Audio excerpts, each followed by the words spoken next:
안녕하세요. 책 읽는 뮤즈입니다. 오늘 소개할 책은 그리움의 문장들 두 번째 시간입니다. 우리 동네 식료품 가게 할아버지. 오늘은 뭐가 신선해요? 할아버지가 눈치며 받는다. 나랑 통조림 빼고 다 신선하지. 우엑, 저번에 괜히 과일 통조림 사 먹었네요. 그도 나도 함께 웃었다. 그러게 제철 과일을 사 먹지 그러나. 요즘 제철이 어디 있어요? 겨울에도 딸기랑 수박이 나오는 판인데. 맥주 한 캔 주세요. 할아버지가 놀란 듯 묻는다. 자네 무슨 일 있나? 안 마시던 술을 찾고 말이야. 나는 사실 조금 힘들다. 그러나 아무한테도 내색하고 싶지 않다. 할아버지는 다시 태어나면 뭘로 태어나고 싶으세요? 할아버지는 나를 가만히 쳐다본다. 할 말이 있으면 편하게 하라는 눈빛이다. 저는 다시 태어나고 싶지도 않지만 그래도 다시 태어난다면 고양이가 되고 싶어요. 할아버지는 내가 왜 하필 고양이라고 하는지 묻지 않는다. 그러므로 나는 답하게 된다. 고양이는요, 탱고 같거든요. 또 왈츠 같아요. 경쾌하거든요. 또 발레 같기도 해요. 우아하고 유연해요. 우유도 하나 주세요. 오늘부터 우유를 접시에 부어 핥아 먹어보련다. 할아버지, 생각은 좀 해보셨어요? 다시 태어나는 거요. 나는 가게 문을 열고 들어서자마자 마치 숙제 검사를 하는 선생님처럼 물었다. 다시 태어나야 한다면 말일세 누구랑 어디서 태어날 것인가를 먼저 생각해야 하지 않겠나? 나는 왜 거기까지 생각을 못했을까?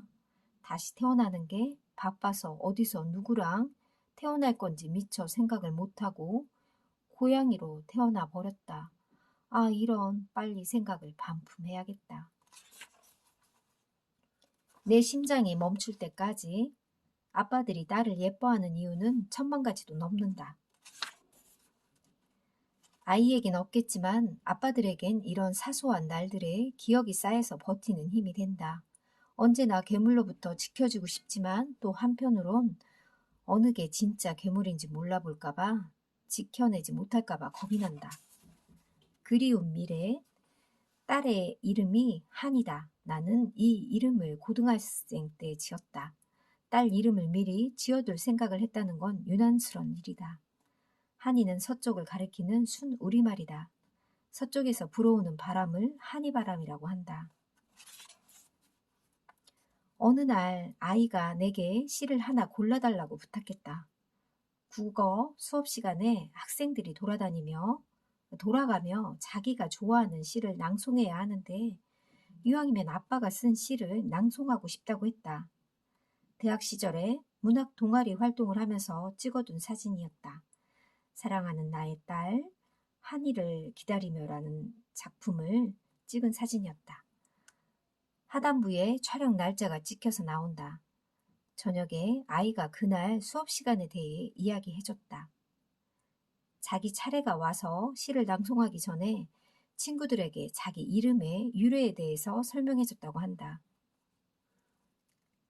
세상에 와서 내가 가장 잘한 일 중에 하나는 사람을 기다리고 그리워하는 일이라고 생각한다.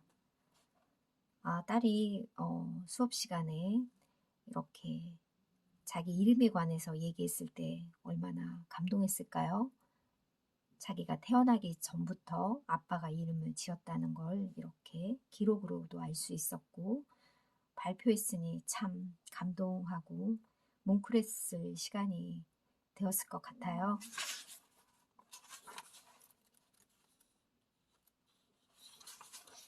서 있는 자리가 다르면 노을도 다르다. 우리는 어떤 사안에 대해, 어떤 사람에 대해 너무 쉽게 단정하고 함부로 말하고 섣불리 판단해 버린다. 확연해질 때까지 조금 미루고 말을 아끼고 지켜보면 좋을 텐데. 그러면 곧 사실이 밝혀지고 진실이 드러날 텐데 그러질 못한다. 단죄하고 처벌하고 인격 살인을 끝내버린다.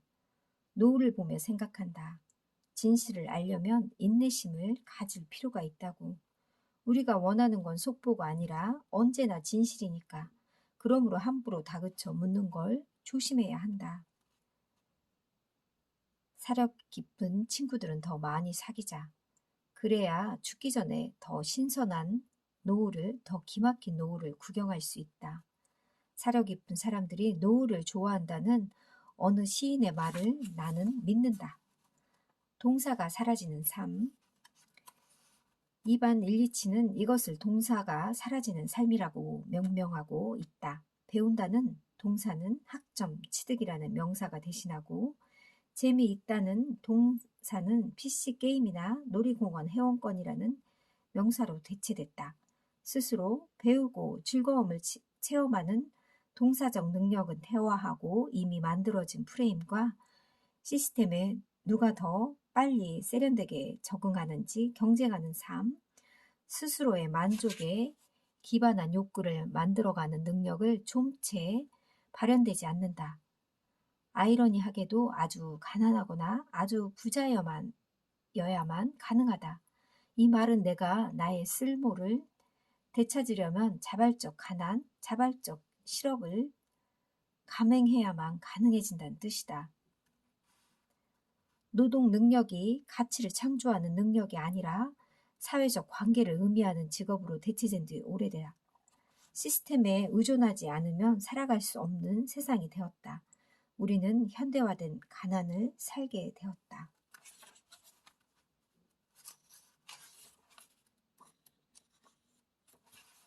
가족의 정의. 치약이 떨어지고 화장지가 떨어지면 새 것을 꺼내 바꿔두고 나오는 것. 화장실 휴지통이 가득 부풀어 있을 때 엄마를 부르기 전에 새 비닐봉지를 먼저 부르는 것. 오지 않은 엄마에게 전화를 걸어 짜증내는 대신 혼자 저녁을 차려 먹고 설거지를 해두는 것. 방바닥에 벗어놓은 옷가지들, 이 옷걸이에 가지런히 걸려 있거나 옷장 속에 들어가 있을 때 그게 신데렐라가 한 일이 아니라는 것을 아는 것. 누군가의 식사량이나 웃음의 양이 줄어들 때 그것을 알아채는 것. 웃음이 줄어든 대신 근심과 외로움의 양이 늘지 않도록 마음의 눈금을 세심히 살펴주는 것. 빗소리 뒤에 숨어서 한숨을 내쉬는 엄마가 보이거나 자주 창밖에 석양을 내다보는 아빠의 등이 보일 때 그분들의 인생을 헐어내며 내가 살아왔다는 걸 고요히 생각해 보는 것. 세상이 용서하지 않은 죄일지라도 기꺼이 용서하고 안아주는 것, 끝까지 내 편이 되어주는 곳, 우리라는 말이 처음 사용된 곳, 나를 넘어 세상으로 가는 길이 시작되는 곳, 신이 다 볼 수 없어 서로가 서로를 돌보는 곳, 하나가 없으면 전부가 없는 곳, 그게 바로 가족이겠죠.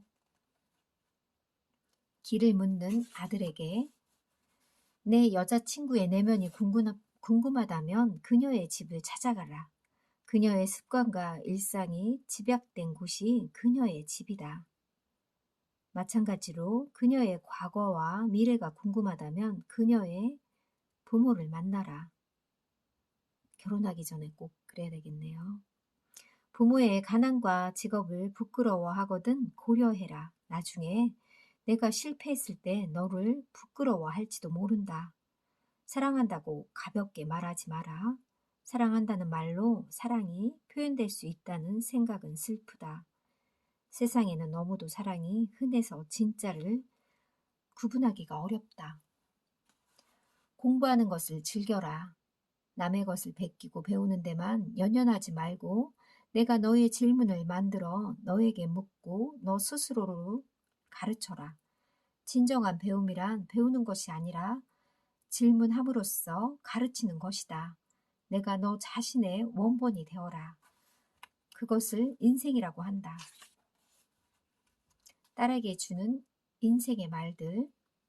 내게 사람들에게 멋지다는 말을 듣고 살기를 바란다면 값비싼 장식품이나 선영술로 꾸미기보다는 다른 사람의 무엇이 멋진지 유심히 살펴보아라.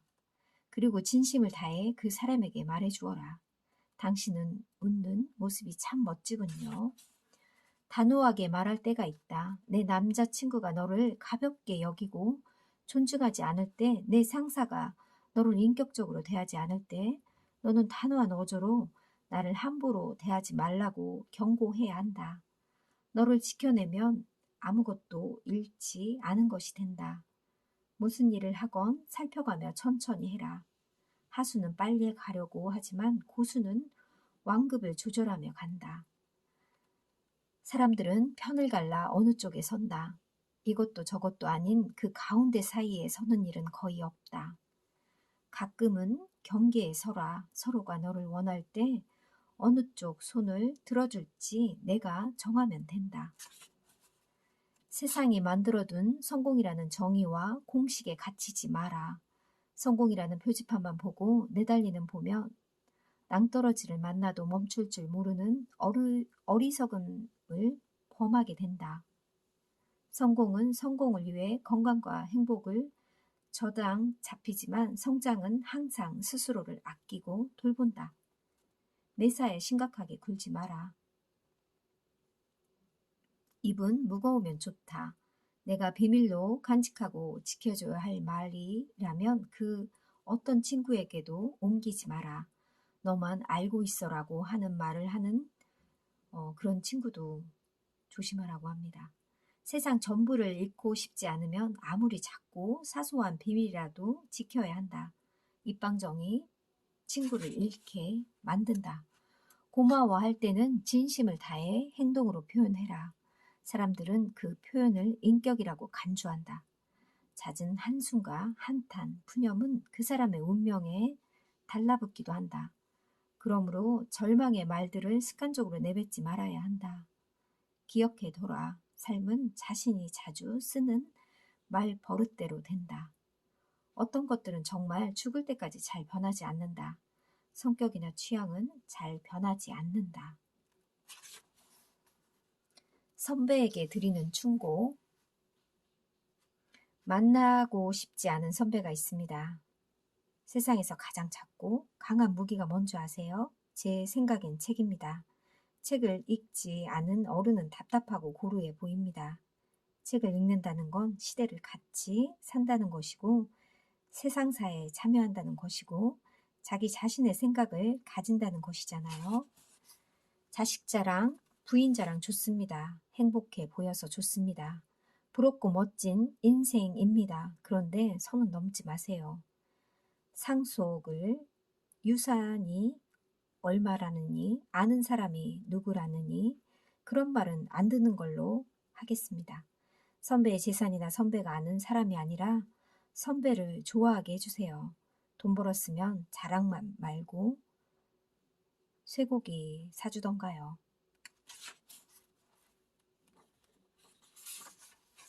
갑과 을에 관한 정의. 나는 갑과 을을 잘 구분되지 않을 때 인사의 각도로 갑을 이취해 판별한다고 합니다.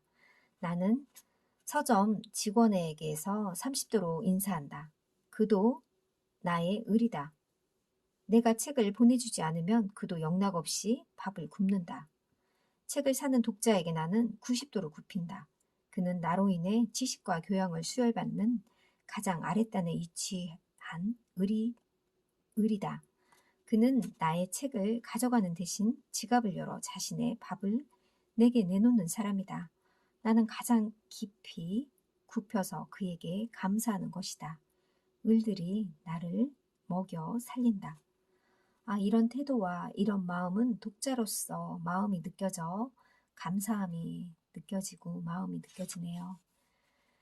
자신이 을인 줄 모르고 갑처럼 행동하는 을들과 자신이 을 덕분에 먹고 사는지도 모르는 갑들 때문에 내 인사의 각도는 오늘도 아부하듯이 비굴 모드로인 듯 자꾸만 헷갈린다.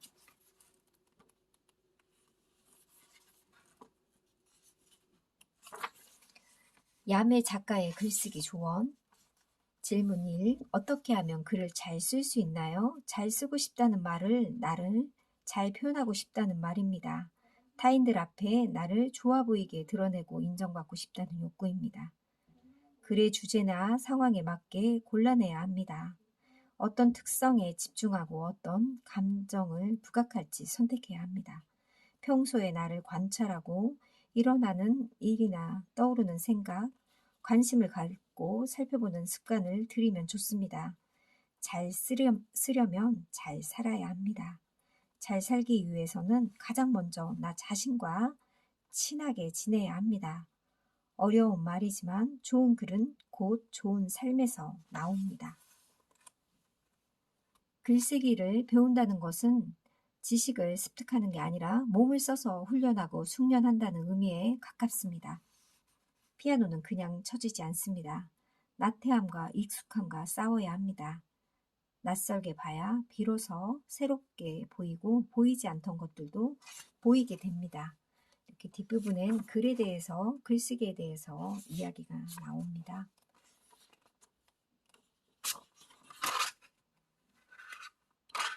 에필로그. 마음을 내지 못해 힘들고 마음을 너무 내서 힘들다.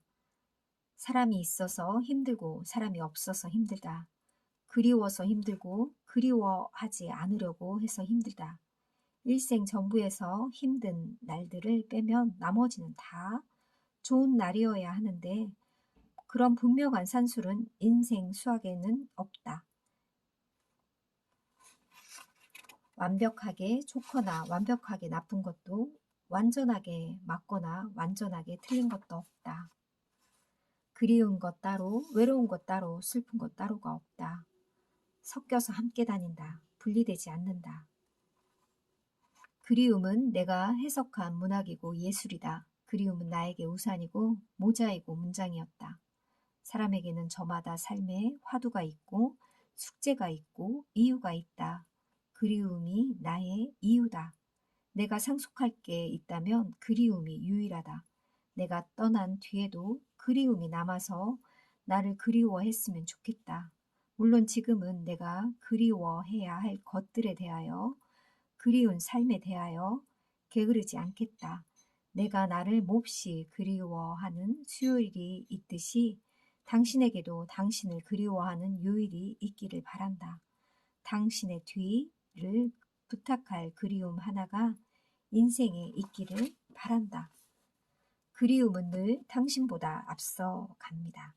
당신은 단순하고 무심합니다. 내가 쓸데없이 그날의 날씨나 말하는 걸로 아는가 봅니다. 내 마음의 일기가 어떻다는 걸 눈치채지 못하는 사람이 당신입니다. 그러니 내 그리움은 당신보다 한참 멀리 앞서가서 또 기다리고 있어야 합니다. 편지를 써도 붙이지 못하는 날이 많습니다. 당신은 모르겠지만 나는 그리움마저 아낍니다. 당신을 향한 그리움을 잃어서 아껴서 그리워합니다. 그리움을 느끼는 사람, 저를 그리워하는 사람이 많으면 그 인생은 잘 산 인생이지 않을까 생각해 봅니다. 감사합니다.